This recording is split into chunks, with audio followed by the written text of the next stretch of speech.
Experienced real estate investors will tell you that during the recession is some of the best times to get into the business. There's a lot of opportunity. I had a real estate investor kind of jokingly say, yeah, I'm really looking forward to the recession because he could get back into finding some good deals and set himself up for when the economy rolls around again. It really creates a lot of opportunities. Welcome to the Rental Property Owner and Real Estate Investor Podcast, brought to you by the Rental Property Owner Association, providing benefits and services to real estate investors and rental property owners for over 48 years. With your host, Brian Hamrick from Hamrick Investment Group.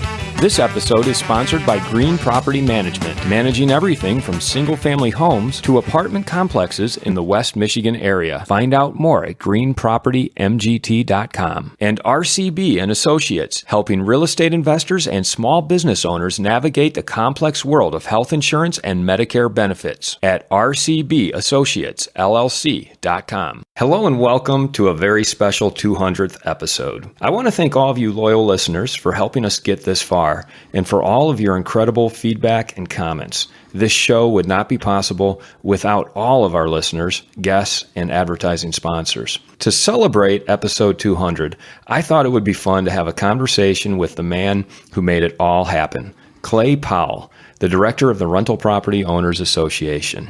Clay and I are going to be talking about the importance of organizations like the RPOA and how we're helping landlords and investors through the good times, which is what we've all been experiencing for the past 10 years, and the anticipated downturn that everyone is expecting to happen in the next year or so. Because of that, the RPOA is positioning itself to be at the forefront of helping landlords and investors no matter what the economy is doing. So Clay and I will be talking about the RPOA's Real Estate Investor Mastery Training Program and how it's now going to be accessible beyond the West Michigan area. We'll also discuss the RPOA's knowledge base, where we answer the most frequently asked questions. Plus, we have a lot of other exciting things to discuss, including the incredibly popular annual conference. Clay, welcome to the show. Hey, thanks for having me back, Brian. This is exciting to be back. You know, it was 4 years ago that you contacted me and asked if I'd be interested in hosting this podcast. Wow, that's just incredible to me. It was 4 years ago. Can you believe that? I think everybody will have to agree. I made a good choice in picking you as someone to do it for us. You're a great host and really appreciate your efforts. Thank you. Well, I've said it before. I'm a big fan of podcasts. I think you can learn so much on podcasts. I was thrilled when you asked me, and I was very excited to do it. So 4 years later, here we are. Well, it's been wonderful, and I'm looking forward to another 4 years. Let's get into it. There's a lot of exciting stuff going on, and I thought we'd start with just giving our listeners kind of a peek behind the curtains as to the podcast and how it works and what some of the stats are. Sure. Well, we're really excited that we've reached kind of a pinnacle of what we thought 100,000 listens was going to be fabulous. 500,000 listens. When we got to that, we were just like, wow, that's incredible. But now we're over 690,000 listens over the last 4 years since we started this project. And we're getting about 5,000 listens per week now for the podcast itself. So it's really come a long way from the start when we were talking about getting going and trying to figure out who in the heck we're going to even interview. So it's exciting, and we're looking forward to reaching that million number mark. Yeah, we're not far off. No, we're not. It happens faster. It seems to pick up speed like a thing going downhill. We're uphill. Yeah, or uphill in this case. We're going uphill, but it's going fast. It's hard to pinpoint what the stats are that we have in common with other shows, but I've read that the average podcast has about 150 listens a week. So to have 5,000 listens a week is pretty good. It means we have a strong listenership. There's a lot of people who are really interested in real estate investing out there. Yeah, and I think just recently, iTunes rated us within the top 100 business and investing podcast online as well. So I think that explains why, we are so popular, and it's exciting to know. Yeah, it's fun. It's fun to see those stats. Yeah, it is. A lot of it is due to the guests that we've had and just the content that they bring to the show. Hey, Brian, I'm curious. You've been doing the podcast now for a while, so I'm sure you have some favorite episodes. What would those be? Well, a lot of my favorite episodes, are just when people tell really great stories. Like I had George Newberry on a couple weeks ago. telling the story of this over 1,000 unit apartment complex that was called Uzi Alley, that there had been 8 murders there the year before he bought it. Wow. And upon buying the property, he actually moved into one of the units, and he tells an incredible story of how he was able to turn that community around and actually give a lot of the people who had previously been selling drugs or doing some of the criminal activity. He was actually able to give them jobs, and some of them now have their own businesses. So I love those types of stories. But I did do a little research just to see, okay, as far as like listens, what are our top 3 listened to episodes? These are, well, you know what? I'll just share them. I'll just tell you what the top 3 episodes are. That sounds great. I'm curious because I don't know. This is based on purely on the number of people who have listened to them. Mm-hmm. And each of them have probably about 4,500 or more people who have listened to these episodes. That's incredible. Yeah. So number 1 is episode number 165 with Joseph Gozlan. Joseph is a friend of mine out of Texas. He has a bunch of multifamily and apartments, and his is the most listened to episode. Yeah, the close number 2 is an episode we did on self-storage with Scott Myers. That's really good to hear because for the listeners at our conference we're going to talk about here shortly, Scott Myers is coming back this year, talk about self-storage. So we think it's a perfect time. Yeah, I love self-storage. Right. I'm in it myself. That was episode 159. And I've already recorded the next episode with Scott Myers, so that'll be coming out after the new year. That's when we start rolling out all of my conversations with our upcoming speakers. And then number 3 is episode number 172, Jason Perro, another friend of mine who is an apartment and multifamily investor. And we had a really great conversation, and it's in the number 3 position. So you're talking about multifamily, obviously really popular. Why do you think multifamily is so popular? I think that there's a lot of people who really understand just how you. And I teach this in my class, the advanced financial analysis. Like the way you make money in commercial real estate, it's like magic, because as you increase your income and lower your expenses, you exponentially increase the value and you force the appreciation on the underlying property. So once people grasp that concept, they just instinctively look at multifamily because there's such a great need for it, and there's so much of it out there. And there's a lot of really great instructors who are now, that's their niche. They're focusing on teaching people how to invest in multifamily. So I know that the podcasts that are out there that focus on multifamily are very, very popular. And I think that that's kind of what people who are looking to do something other than flipping or buy and hold single families, that's kind of the next thing that they look at. Well, how do you define multifamily? Because gurus have said, the perfect rental property is 4 units. Others have told me, I don't want to do more than 12 units. It becomes too much.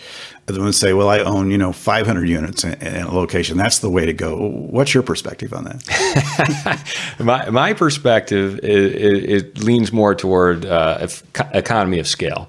The more units you have, the more efficient you can be as an owner and a property manager. But it also requires you to build a bigger team to help you manage those right. Units. So where do you think the sweet spot is just before you have to hire like on-site managers and those kind of folks? Well, when I started, I hired a professional property management company. So right out of the gate, you already decided that this is too big to do on my own and do it well. Yeah, I mean, for my part, the sweet spot is 1. I'll hire someone to handle one property. So you're a property management kind of guy. I prefer professional property management, and one of my partners now owns the property management company that manages Green Property Management, which is a sponsor of the show. I hired him originally because he was managing the type of properties that I wanted to invest in. So I've talked to other investors who are very happy to manage their own properties, and they have over 100. Some of them have over 100 units, and they are managing themselves, or they've built their own management team. Mm-hmm. So it's really, you got to look at your strengths and weaknesses. Right. So it's whatever I say or advise, it applies to me and me only. Sure. Well, I've had conversations over the years with lots of different investors, and even landlords themselves will tell you that you start to get 18 or 20 units and they're spread around town, you might need a little bit of help at that point, whether that's a different set of individuals to do maintenance and those kind of things, or at least someone is kind of a point person that's looking at things on a daily basis. It can be a little more challenging, especially if you have a day job still. Yeah, if you have a full-time job and you have 18 units or more, you're spreading yourself pretty thin if you're managing them yourself. So how do you see multifamily investment changing at all, if it does, as we approach what a lot of folks are saying is going to be recession? If you are thinking of leaving your W-2 job and becoming a full-time real estate investor, one of the greatest costs you must consider is healthcare for you and your family. When I made this transition 5 years ago, I found the whole healthcare insurance process to be confusing and frustrating. That's why I'm glad I met Chad Creasy at RCB and Associates. Chad is a professional healthcare insurance agent who helps real estate investors and small business owners understand and choose their best healthcare options. And best of all, his services are covered by the insurance company and won't cost you a dime. If you are expecting a change in your healthcare insurance coverage for any reason, or losing employer coverage or transitioning into Medicare, then you owe it to yourself to contact Chad Creasy at rcbassociatesllc.com. Multifamily actually did very well during the last recession. It was the single family, flippers, rehabbers who got hurt a lot more when values dropped. Multifamily, even though, yes, their occupancy went down and their vacancies increased, they held up very, very well during the last recession. However, there were a lot of operators who owned multifamily who had not been taking care of those properties. And the reasons a lot of multifamily did go into a distressed situation had to do with the owner. This is my perception. This is what I saw because I was out there buying these when when they went into foreclosure or short sales. The owner had over leveraged when they bought originally because you could borrow so much money leading up to the last Great Recession, and the appraisals were coming in way higher than they should have. So there wasn't the restraints on the lending industry, and that led to people being upside down even on the apartments and multifamily. Plus, the lenders in most cases did not have forced reserves for capital expenditures. So if you own an apartment complex, you know that you have to reserve money, and the lenders expect you to, and in a lot of cases force you to, reserve money every month to go into the new roof or the new boilers or whatever systems or components of that property are going to need to be replaced at some point. But that was not in effect leading up to the last Great Recession. So not only did you have owners who were upside down on their properties, but they didn't have the capital to take care of those properties. And that's why they went into a distressed situation. And you saw a lot of multifamily and apartments being foreclosed on or being bought up in short sales. And I certainly benefited from that because I was out there buying them. But the ones that were run properly and the owners had taken that into account, they did just fine. Well, I'm sure some of our listeners are thinking, as you say, all those things, which all those are absolutely true as far as I'm concerned. But the one thing that they experienced during the downturn was a lack of potential tenants and tenants who were losing their jobs who ended up having to move out. So one of the big challenges was, maintaining your vacancy rates as something that was tolerable. Did your company or anyone you're involved with look at that differently during that time frame than we normally would do? I started buying in 2008, so the bubble had already burst. When I was buying, I was underwriting the apartments at 85, 90% occupancy, because that is kind of where a lot of these properties were. If they were well managed, well run, priced correctly, you would be at 85, 90% occupancy. Now, since then, we're at 95 or better percent occupancy because the situation has improved. Yeah, with late waiting lists for the in our case for efficiencies and studios and one bedrooms. But so you need to take that into account in your underwriting. You can't always be projecting 95% occupancy or better. Yeah, and during some of those meetups I spoke of earlier, investors, especially the investors that are been around the bend a few times, been through all the ups and the downs, they're all a little concerned that some of the younger investors are out there buying some of these properties at the top dollar or overpaying for them. Do you see that as a risk coming up? Should we all be concerned about that as we enter in the potential recession? Absolutely. It's a risk. Anyone who's been through the last Great Recession, and several of my partners have been through, previous recessions and downturns, they'll tell you, the situation will change on you. Right. and it will change before you realize it. So you have to take that into account when you're buying. You have to run your numbers and you have to say, okay, yeah, we can run our numbers at 95% occupancy, but if our occupancy were to go down to 80%, what does that mean? Can we still pay the bills? Can we still pay our mortgage or our loan? Mm-hmm. And if not, then you need to sharpen your pencil a little bit better. Sure. Certainly plays out for single-family rental property ownership as well. How you look at doing investing can change. Some investors are really adapt at changing their strategy whenever something like a recession rolls along. So you were doing buy and hold, but now maybe different options become available. So that's what's exciting about this business, I think. I don't know if you agree with me or not, but you can change strategies and become a flipper, or look at wholesaling, doing something different like that during a down recession. Or buying distressed mortgages and notes, which is something I've been getting into as well. Self-storage held up really well during the last Great Recession. That kind of leads us to the RPOA, because there's big development, something I'm very excited about that we've been working on. We have different committees in the RPOA, and one of them is the education committee. And our goal for the longest time has been to make our classes, these great RPOA classes we have with real instructors who are actually like teaching what they know, to make them more accessible to people. So how are we doing that now? Well, we've got a lot of different things. This has been kind of a big year for us in terms of looking at all the things that we offer.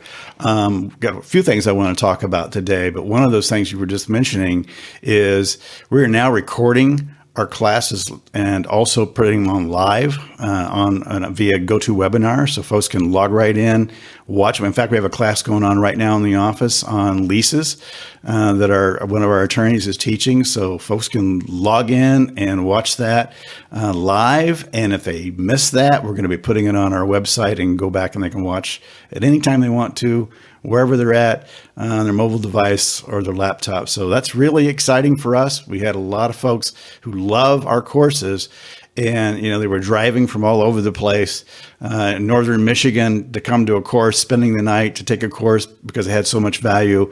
But I said, it would be great if you can get those online so I don't have to make this trip and spend the money to hang out all night. So we've worked this year really hard to get that going. We've got a few in the can, and we're looking forward to releasing those soon on the website. This is a big development because we spent probably 2 years trying to just video record these classes. For one reason or another, it just never worked out. And then the light bulb went off, and it's like, well, why don't we just do a webinar? And it just changed everything. And this is a new development because we've only been doing this for about 2 months now. Yeah, and we've had a few little bumps in the road, but we've kind of managed to come over those, get over those, and now we're looking forward to all of the next ones. I think are going to be fabulous. I think we have all the technology side of it figured out, so that took us a little while to put together. But we're rolling them out now quick. Yeah, kudos to you and your team. I know Christina had a lot to do with that. I'd like to take a moment to tell you about Green Property Management. Not only do they manage everything from single-family homes to apartment complexes in the West Michigan area, they also manage my entire portfolio. So I can tell you from personal experience that their unique flat fee management style is worth a closer look. If you feel that your property isn't operating to its fullest potential, then Green Property Management can help you take a holistic approach that will save you money, eliminate your headaches, and increase your net income. And if you're a property manager interested in applying Green Property Management's model, give them a call at 1-866-95-GREEN or visit them on the web at greenpropertymgt.com. Up until 2 months ago, really, if you wanted to take a class through the RPOA, there was room for about 30 people in the classroom. Yeah, we would get tapped out, and even at 30, folks were saying, "Boy, I'm not sure I want to be that close to my buddy here." Yeah, so for 2 hours, 30 is pretty tight. Yeah. Now we've made it so that not only can you watch it online, and you don't, if you're in Detroit or Kalamazoo or Traverse City, you don't have to drive to Grand Rapids to take the class, but you can be anywhere in the country. So these classes are now open to everyone, not just in the country, but in the whole world. Yeah, so that's a game changer. It's really important to note too that we have a lot of members from all over the country and in other countries. So it's good for them. They may own property in Michigan and they want to know how to do things in Michigan. They don't have to come to a class, get on the plane and fly to Grand Rapids to hear a 2-hour course on how to do something. They now can go online and do that anytime they want. It's accessible to everybody. So that's really exciting for everybody, I think. Yeah, and these are specialized classes. I mean, these aren't just, how to invest in multifamily or, what you get from a lot of what the content that's already out there. These are specialized. Like the one that's being taught today is on leases. Leases and contracts, Michigan law and contracts. Yeah, and we have an eviction class. Just give our listeners a sense of some of the classes that we have. The classes that are available now are part of a new program that we've been developing over the last year or so. It's called the Real Estate Mastery Course with the RPOA. And we have lots of different courses, 18 or more different courses you can choose from. And they're, like college level courses that go from 100 to 200 courses. And then we offer some 300 and 400 courses depending on what level you're at. But if you're a person that loves to get certifications, we're offering this certification. And if you get through our program and we certify you under the mastery program, you're also going to receive the professional housing provider certification from our national association. So that's kind of an extra added bonus to this. But you can do it at your leisure. You can do it online. You can do it in the office. But it's really exciting, as you were just saying, Brian, that we've got courses from the foundations of buying, leasing, and selling rental property to understanding leases and contracts, which is the class we have going on today, marketing and screening tenants, for housing, landlord-tenant law. I mean, there's just a long list of courses that we offer at the RPOA. And when you're done with that, you'll have a really well-rounded education and understanding of how the business should work and making it more successful for you. A lot of our members have said, without the courses, they would have never got started on, the right foot. So this is a good way to get started if you're interested, and you no longer have to wait until a class rolls around live to do it again. We're going to have them online as we roll them out, pre-recorded versions. You can watch them anytime. Yeah, they're not all online yet, but they will be as they're taught and we record them live. But it's called the Real Estate Investor Mastery Training Program. And the important thing to me is that the instructors are not instructors by trade. They're actually doing what they're teaching. Yeah, we're really lucky at the RPOA to have a lot of volunteers just like yourself doing the kind of work that needs to get done in terms of the training. These are all professional folks. The majority of them are not only in the profession, say they're an attorney, but they also own investment property of some sort and doing the business. So they really get it. They're able to talk to you about how things work and how they should work in Michigan. We do focus pretty specifically on those courses when it comes to the laws for Michigan.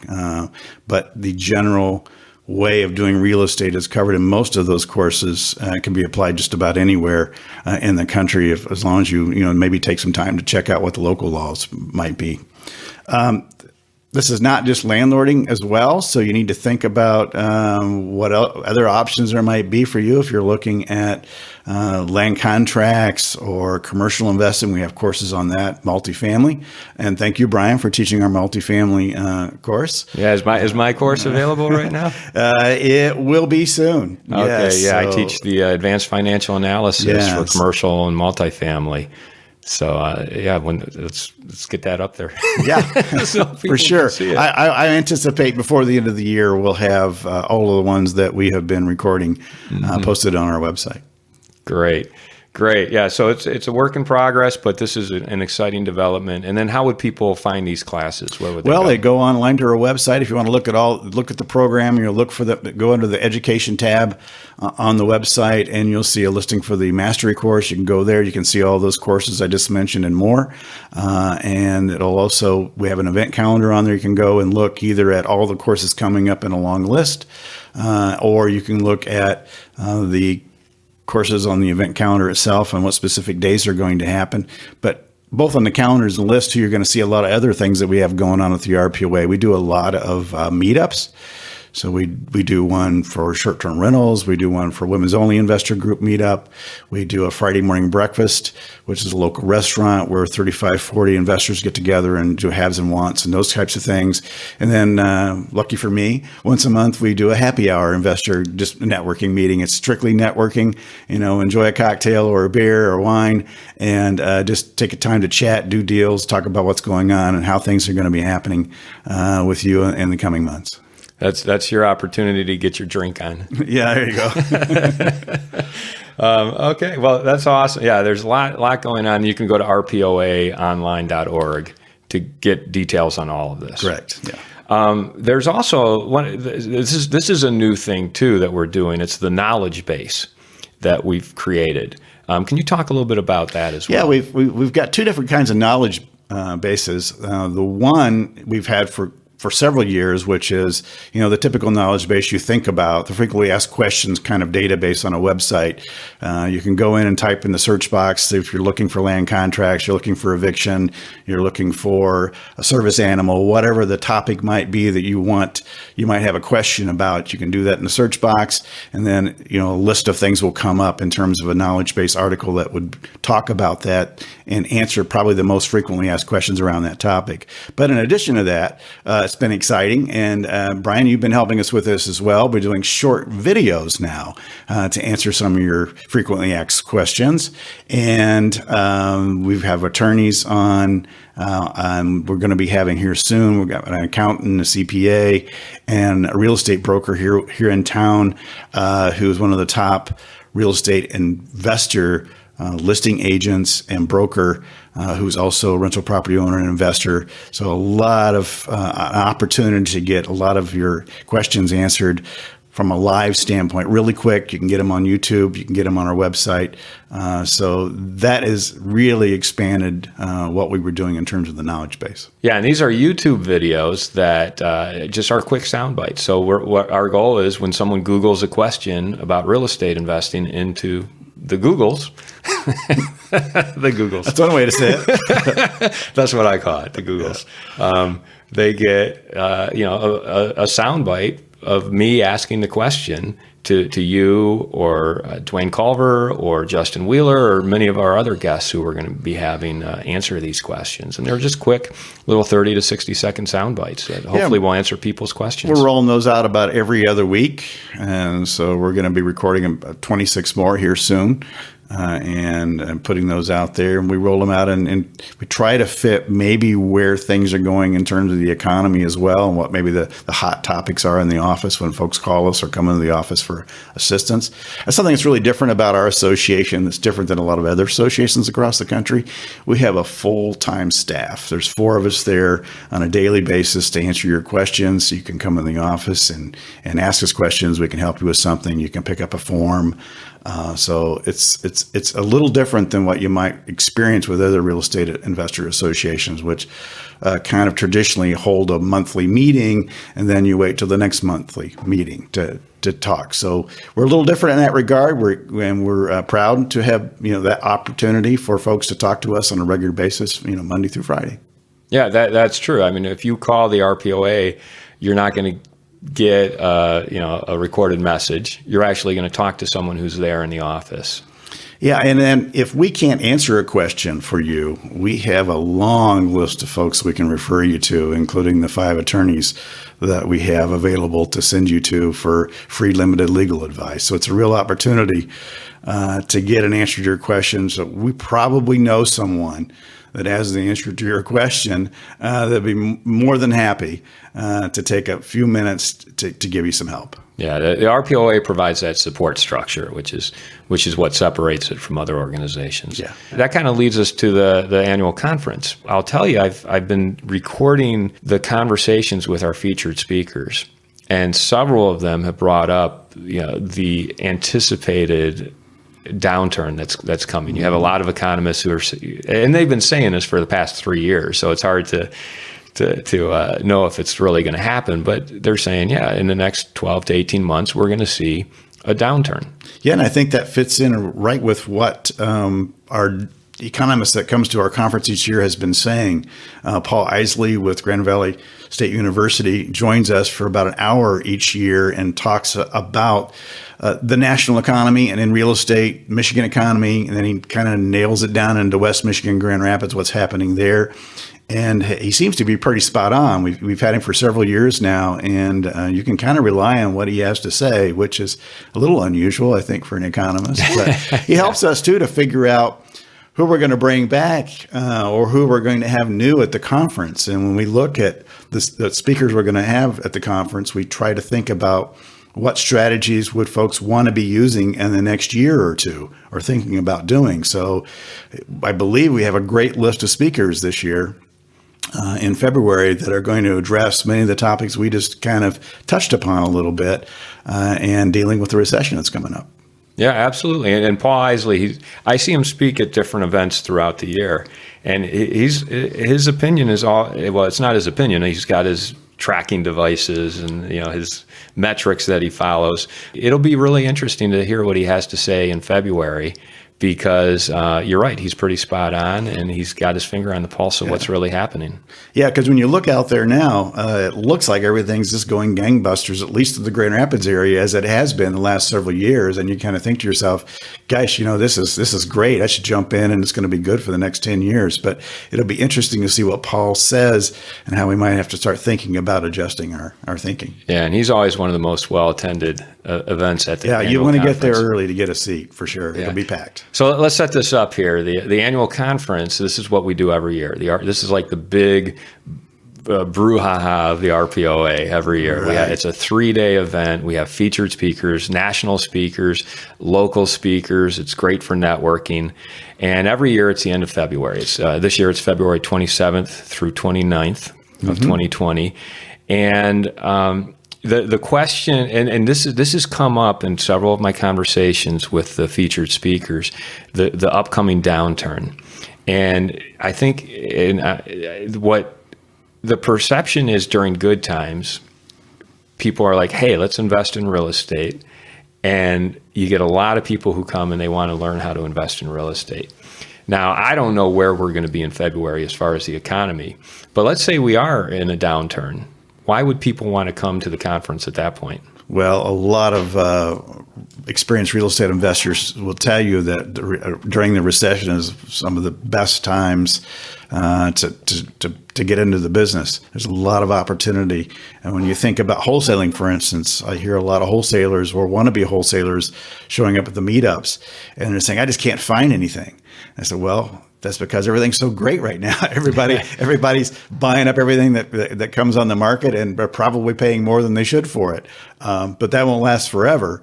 And I had a real estate investor kind of jokingly say, yeah, I'm really looking forward to the recession, because he could get back into finding some good deals and set himself up for when the economy rolls around again. Real estate tends to go in 10-year cycles.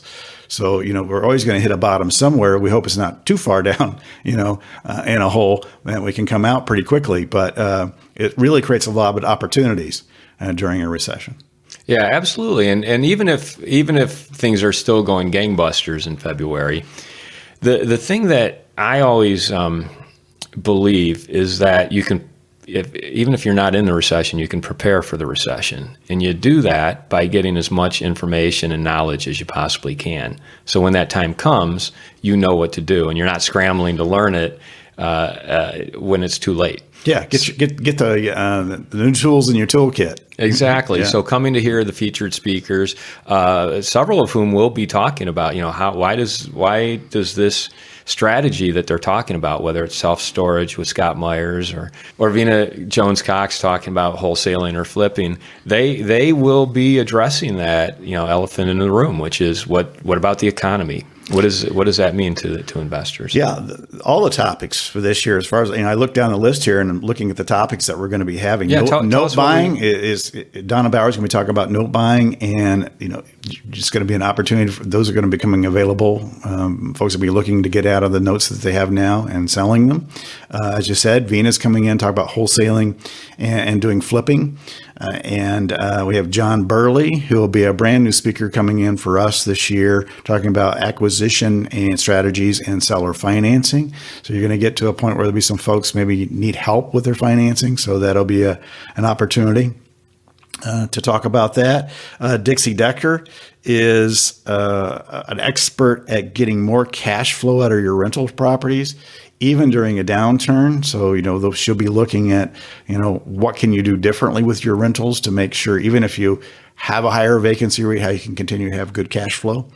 And Robin Thompson will be back this year. She's always well received. Robin can pretty much talk about anything, but she really focuses on flipping and rehabbing. She's got a well-honed machine when it comes to buying properties and rehabbing them, selling them on the market. She's all about systems and having the right things in place to make a good profit. So if you're looking for strategies, Robin's got an excellent program to learn and help you through that, especially as a beginner. Other things we have going on, Jim Adalati is a new person as well, talking about lease options and sandwich leases, which is another way to get a hold of properties that, maybe distressed sellers are looking to get rid of. You can take it off their hands by leasing it and for a short period of time and turning around, flipping that to another investor at some kind of an option price. So Jim will be talking about how you can do that. This is a great strategy for those who don't have a lot of money to get into the business if they want to get into the market. As you said, Scott Myers is coming. Self-storage is going to continue to be a big thing, I think. And then Tony Youngs is coming back again as well. His program is called The Hidden Market. The hidden market's been a little tougher in the last few years because that's referring to the available units out there from foreclosures, tax foreclosures, and all those kinds of things. But as the recession rolls in, we can pretty much anticipate there'll be a lot more properties like that coming on the market. And the big question always is, how do I find those? Where do I find a distressed seller? How do I find foreclosures? Can I get ahead of the game for foreclosures? Pre-foreclosures. So Tony, he's the expert in that, and he's going to come to town and show us how to do that. Yeah, all fantastic speakers, and I've enjoyed recording my conversations with them. I'm starting to record those conversations now for the podcast, and we always bring those out in January and February leading up to the event. And we always have short workshops, breakout sessions as well, and those topics have been picked for the reasons that we've been talking about, but also from the popularity standpoint. We're going to have a short-term rental panel again this year. That is a hot topic in Michigan, especially with the legislature looking at doing something around short-term rentals. Many communities, as folks know, are disallowing short-term rentals in some way, shape, or form. And our state legislators are looking to try to limit that so that real estate investors can do what they want to do with their properties. And we as an organization really support private property rights. So hopefully we'll have more to talk about that at the time, because one of our other breakout sessions, we're having our lobbyists come in, Tabitha Zimney, coming from Karub Associates, and she'll be able to give us the latest and greatest on those pieces of legislation, plus a lot of other things that are happening in Lansing that are around real estate, including service animals. That's another hot topic for folks. We're looking at making it, more challenging for a tenant to proclaim that they have a service animal and they really don't, holding them accountable for that, and also holding physicians accountable and other professionals in the business accountable for, essentially rubber stamping something saying that this person needs a service animal or this is a service animal. So we're trying to come up with some legislation that'll do those things, but at the same time enable a person who really needs an emotional support animal or service animal to be able to have one. Yeah, I think that's great that we have, first of all, that we have a lobbyist who's out there advocating for the RPOA and its members, and then just the fact that she's going to be coming to share her stories with us. Yeah, so members that join the RPOA in the Grand Rapids area also support the Rental Property Owners Association of Michigan, which hires the lobbyist in Lansing. And we really avoid a lot of bad bills by doing it that way and staying on top of things. But we can also be there to help support and promote, new positive legislation for the industry as a whole. So some of the other breakout sessions we're going to be talking about, we're going to have a note buying panel. That's the plan at this point, so that we can have a discussion. I know, Brian, I think you're going to be on that list. I think you're in the note buying as well. We had a panel last year, and it went over really well, and we're going to do it again. Super. And commercial real estate investment too. It's another one of the, a lot of our members who get more sophisticated, get a little extra cash, they're wanting to move into a different type of investment strategy, and commercial sometimes comes up. So we're going to look at a breakout session for that this year. And we've got a couple of really popular ones that we're bringing back. Don't do what I did. It's always really popular because people want to know what does somebody do to screw up so I don't do it. So we're looking forward to that again. And kind of a spinoff from that too. We've been talking a lot about different strategies. So we're going to have one session that says basically 50 ways to do a deal. So we're going to look at one deal. How can you make that deal happen, and 50 different ways you could do it. It's probably hard to think about how that could happen, right? But I was traveling around with an investor one time, going to a conference. We had about 6 hours to kill, and we came up with 100 ways to do a deal. They were all tiny little twists and turns on something, but it just shows you that even if you think there's insurmountable in terms of trying to figure out a way to make a deal happen, you probably can do that. You can make it happen in some way, shape, or form. So it's going to be fun. I think it's going to be fun. It's going to be a fun breakout session. Yeah, so a lot of great stuff. It's always a great event. February 27th through 29th here in Grand Rapids. It's at the DeVos Center Convention, it's at the DeVos Convention Center. Right downtown Grand Rapids. Yeah, and if you want to Google it, it's 2020 Michigan Landlord and Real Estate Investor Conference. Of course, you can go to our website, rpoaonline.org, and we'll keep the schedule posted. If things change, we'll let you know about that as well. You can register right now, so you can get in early, get your place. We really encourage pre-registration because on site we are really getting packed out now. We have over 50 exhibitors each year.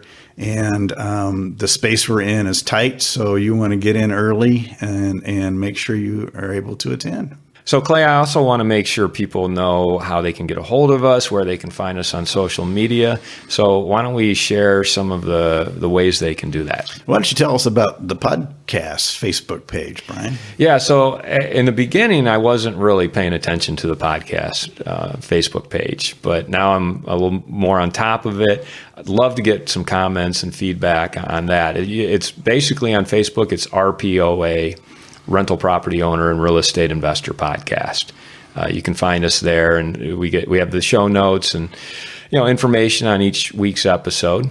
And if you ask any questions or you have any feedback, I'd love it if you go there and share some. It's a great place to connect with the podcast. You can get those through iTunes. You can get them on our website. You can get them through the Facebook page. So there's all different kinds of ways you can connect with a podcast. Yeah, any podcast app where you listen, anywhere you listen to podcasts, you can find our show. And also, we've had a lot of great feedback on iTunes. If you're able to go to iTunes and leave a review and a rating, that always helps too. It helps drive more traffic to the show. So yeah, you want to please do that as well. You want to look for other. We have other Facebook pages too. The Michigan Real Estate Investor Haves and Wants page. It's kind of our page where real estate investors from anywhere who want to engage with other real estate investors in Michigan specifically. That's why we call it the Michigan Facebook page for real estate investors. But it's a place where you can go and talk about deals that you may have coming up. If you find something you need to get rid of it quick, ask questions. We encourage you to engage with that audience. Of course, there's always going to be someone on there looking to talk about, lending you some money and things like that. But we try to be diligent about taking off spammers. So look to that. There's several thousand folks in the group, and it's just an opportunity to engage a lot of different investors from across the state, across the country. So if you're a real estate investor in Michigan, you definitely want to check that out. Yeah, it's a for great group. What is it again? The Michigan Real Estate Investors Haves and Wants Facebook group. Haves and Wants Facebook group. Awesome. So a lot of people seem to be excited about talking about haves and wants. Haves and wants meaning that I guess something that I want you to have, or you can talk about something that that you want. It's a good forum for that. Like we do at a lot of our meetings as well. We have a haves and wants session.